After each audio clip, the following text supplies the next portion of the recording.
আমরা তো 2-4 দিন দোয়া করতে করতে একটা সময় খুব বিরক্ত হয়ে দোয়া করা ছেড়ে দিই।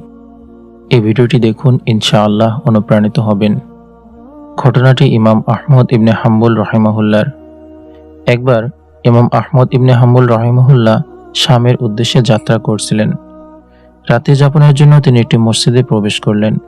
মসজিদের পাহারাদার বলল, অনেক রাত হয়ে গেছে, এখন মসজিদ ছাড়তে হবে।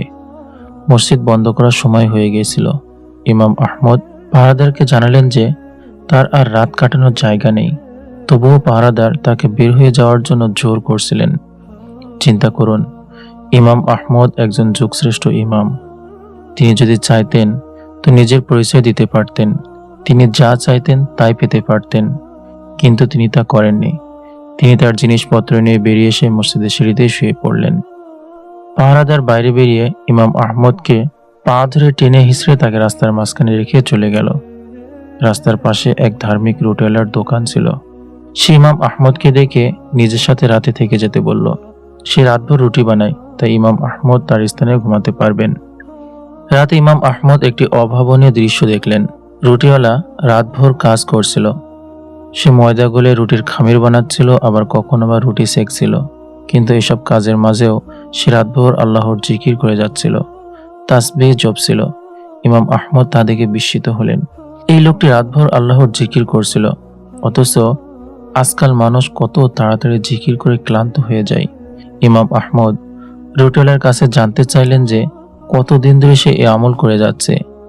রুটিওয়ালা জবাব দিল যে সে জীবনভর এই আমল করে আসছে। ইমাম আহমদ তাকে জিজ্ঞাসা করলেন, এই আমলের কোনো ফল সে পেয়েছে কিনা। লোকটি যা জবাব দিল তা শুনে ইমাম আহমদ বিস্মিত হয়ে গেলেন। রুটিওয়ালা জবাব দিল, আমি আল্লাহর কাছে কোনো দোয়া করেছি আর তা আল্লাহ কবুল করেননি, এমন কখনো হয়নি, শুধুমাত্র একটি দোয়া বাদে। ইমাম আহমদ তখন জিজ্ঞাসা করলেন, আপনার কোন দোয়াটি কবুল হয়নি? রুটিওয়ালা জবাব দিল, সে আল্লাহর কাছে দোয়া করত যে ইমাম আহমদের সাথে তার দেখা হয়, কিন্তু সেই দোয়াটি এখনো কবুল হয়নি। এই কথা শুনে ইমাম আহমদ কেঁদে ফেললেন।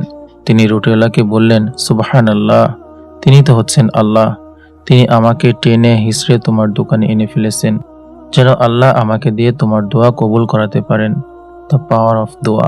আল্লাহু আকবার।